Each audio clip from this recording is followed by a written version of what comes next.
called the Seahorse or something. Yeah, like something like that. yeah, Right? And I was yeah. like, damn, these guys are getting paper, man. Yeah, Like, they had a billboard right above Jermaine Dupri's billboard. Yeah, you're right. Welcome to the city, man. Yeah. So they pretty much ran Atlanta, BMF, for those few years.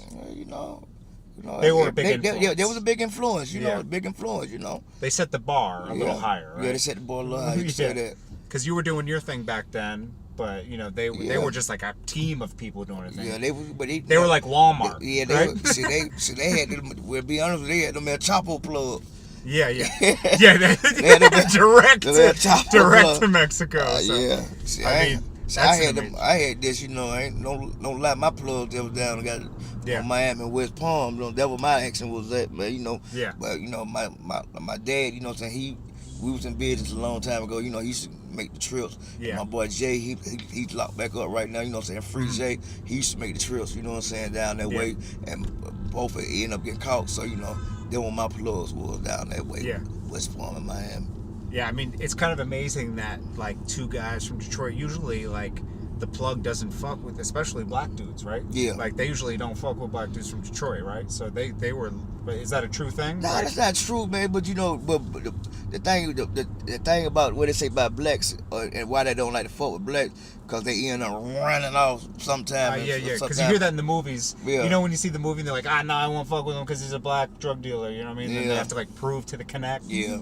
Yeah. Like Paid in Full, remember? Oh yeah. When he gets that direct connect, and then he really starts making that cash. Yep. And you know they feel like the blacks are gonna make it, you know, shine more. You know, so they get, you know, bring more attention to. Right. You know Not be low key. Yeah. With it. Right. Yeah. Well, we're looking forward to that series. So you know, stay tuned, and hopefully we get that within a year. 50 Cent BMF deal that just went down. We're I guess 50 Cent's doing a series. You've heard about this, right? He's doing this series on BMF and Big Meech. And Big Meech gave his blessings from jail, you know, through writing a letter through 50 Cent. He, you know, commended him on power and everything. What do you think about that? Man, what I think about it, man, I think it's a great thing. By me, you know what I'm saying, watching, we just brought up the show Power.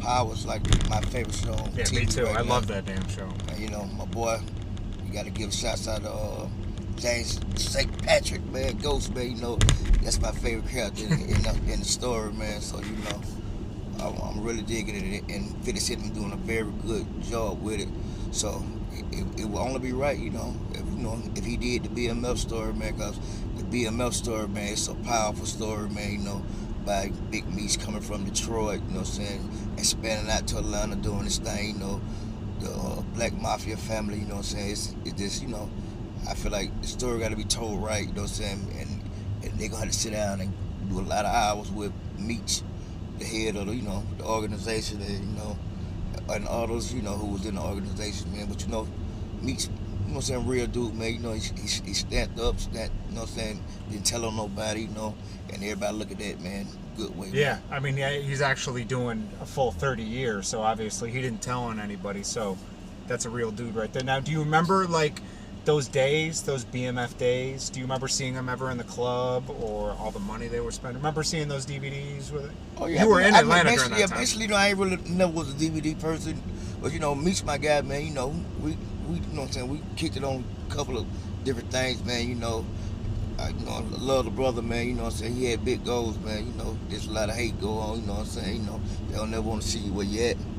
Well, do you remember anything about those days, though, those BMF days? Do you remember ever seeing him in the club and those nights where he's throwing tons of money that everybody talks about? Oh, yeah, I done seen it, you know what I'm saying, but when it first started, you know, I was in prison, you know, I was in prison facing 20 to 40 years, you know, I was trying to, you know, I was trying to wiggle my way out of that type of stuff, man, you know, that's when I had first heard Young Jeezy, you know, when I was in prison, you know, cause back then I was a T.I. fan at the time, and my boy Mook B had told me one time, like, when I called home, he like, "Low, boy, it's a new rapper named Young Jeezy, man." He said, "Man, you ain't gonna like goddamn T.I. no more. Jeezy talking about the shit you goddamn do for real. You live for real." I'm like on the phone, man, you gotta be crazy.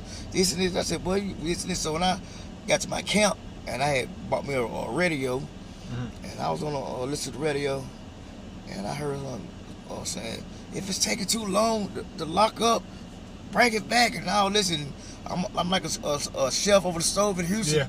I said, man, the man know what they talking about, man. So you know, and that would kind of make me like know that, oh shit, you can talk about stuff you do, this and this, you know. Yeah. And you know, then when I came home, really talking about the stuff I do, you know. Oh, so that's what got you started rapping. The Young Jeezy. You said, okay, he's talking about the shit he's doing. I'm gonna do it too. Yeah, I had to, because really the streets really provoked me to do it when I came home, because you know a lot of people thought D4L was basically like a dance group, Laffy Taffy and all that, but you know, and I wrote one song, it was called I'm the Man, and that would provoke me to rap, because people like, Shawty, we want to hear that music right there from you.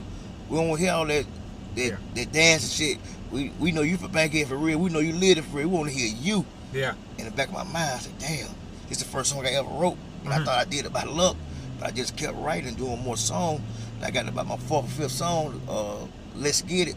And you could hear the inside the music when I'm telling him, I done found my style, I done found my swag. You could nip it in the bud, you could put it in the bag. So you could hear my hunger, and for me, my introduction into the rap game then. Okay. Now, I'm looking forward to this BMF series because the Power series is crazy. Oh, so crazy. The BMF series got to be crazy. You know, they're going to probably amplify some of the scenes and really bring a movie to what all these stories we heard about with Big Meech. What you think they're going to do, the movie or the series? I think they should do the series. They keep saying movie, but I think a series would be way. I love series because like it doesn't end. You know, like you looking forward to it's like mini movies because they're like an hour long, right? So it's like it's way better than a movie. Yeah. So hopefully they go in that direction. I know they've talked about a movie, but they have mentioned series, right? Am I wrong? Or, right. Yeah. So that'd be good, and obviously they got to find someone to play Big Meech. Right. That's gonna be hard, right?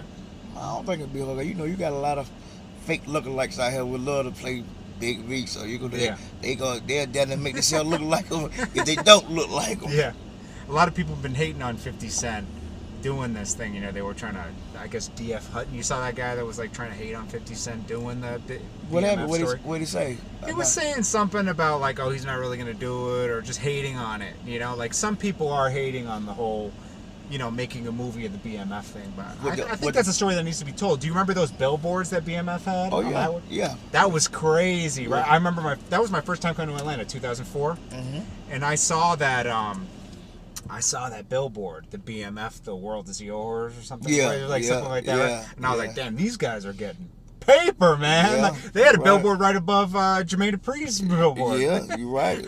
Welcome to the city, man. Yeah. So they pretty much ran Atlanta, BMF.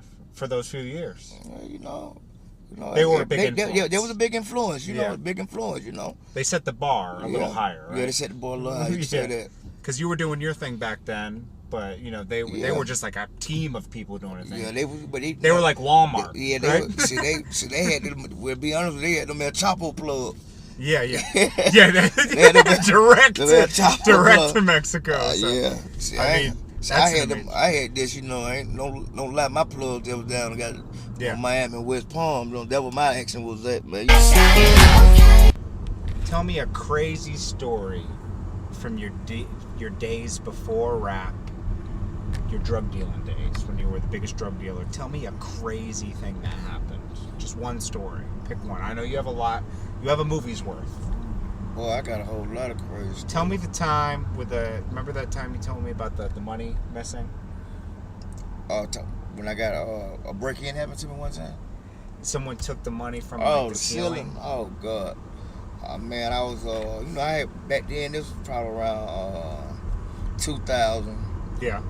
And I was in, I had a lot of little different spots. You know, I had one of my apartments I had a lot of money in because I often go make a move this day, but the deal is it got so late, so I ended up leaving the money at one of my spots. But this spot here was very secure. It had a burglar board, front to back, all the way around, alarms, everything.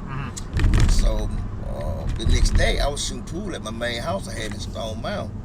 And I get a phone call from my sister. You know, she helped ran my organization too. Yeah. So she was like, bro, they done broken your apartment. I was like, I said, I ain't worried about it. She said, I ain't talking about that apartment. I'm talking about the main one.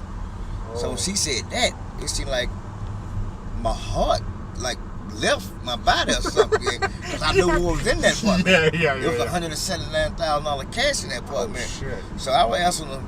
Was that for a re-up? Yeah, just sit up and again. It was really over 200,000. Damn. In total, everything was there. So I told her what the matter was. I told her go look. She said go look up in the ceiling inside the kitchen. I said go look. She said the ceiling it was already moved around. I said just look up there.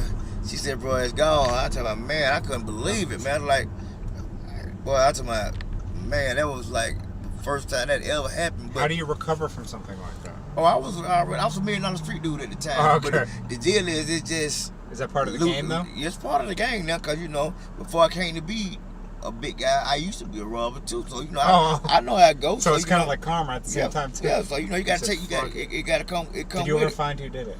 Now, that's what I'm finna get to.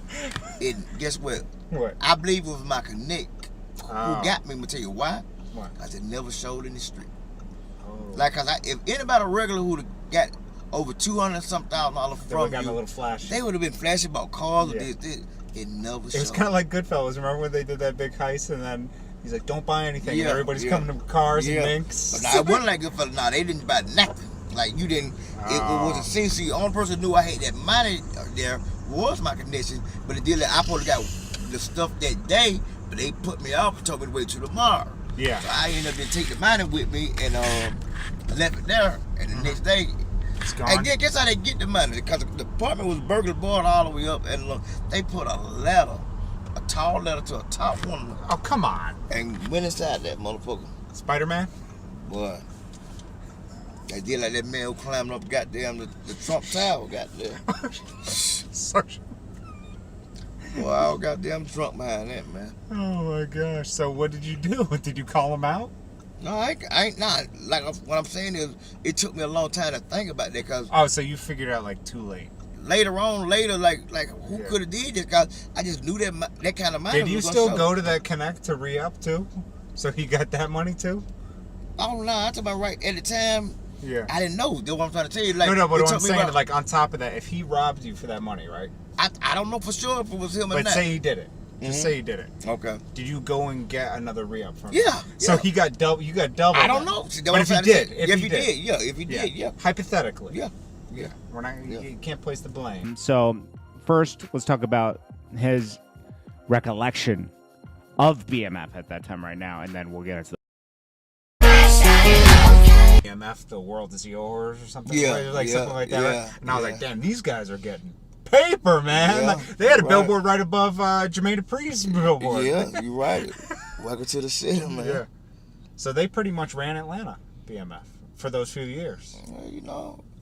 They were a big influence. There was a big influence, big influence, They set the bar a little higher, right? Yeah, they set the bar a little higher. You say that. Because you were doing your thing back then, but they were just like a team of people doing a thing. Yeah, they were like Walmart. They had them. We'll be honest, they had them at Chapo plug. Yeah. They had them direct to Mexico. So. Yeah. See, I had this, I ain't don't lie. My plugs that was down and got Miami and West Palm. That was my accent was that, but But my dad, what I'm saying, we was in business a long time ago. He used to make the trips. Yeah. My boy Jay, he's locked back up right now. You know what I'm saying? Free Jay, he used to make the trips. You know what I'm saying? Down that way, and both end up getting caught. So then when my plugs was down that way, West Palm and Miami. Yeah, I mean, it's kind of amazing that like two guys from Detroit, usually like the plug doesn't fuck with, especially black dudes, right? Yeah. Like they usually don't fuck with black dudes from Detroit, right? So they were.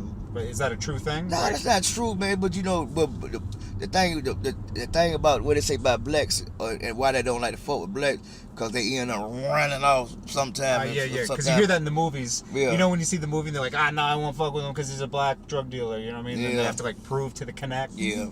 Like Paid in Full, remember? Oh yeah. When he gets that direct connect, and then he really starts making that cash. Yep. And they feel like the blacks are gonna make it, shine more. You know what I'm saying? They get it, bring more attention to. Right. Not be low key. Yeah. Well, we're looking forward to that series, so stay tuned, and hopefully we get that within a year. Yeah, I really miss my bro right there. I mean, this is a good friend of mine. Seriously, like, you know, a lot of people just say that. Not me and him were friends, you know, just for real. And I could actually say that. There's only a few people I could say that about.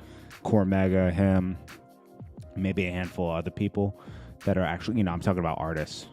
But anyways, this is Jordan Tower with JT News. I'll check you guys in the next one. Peace.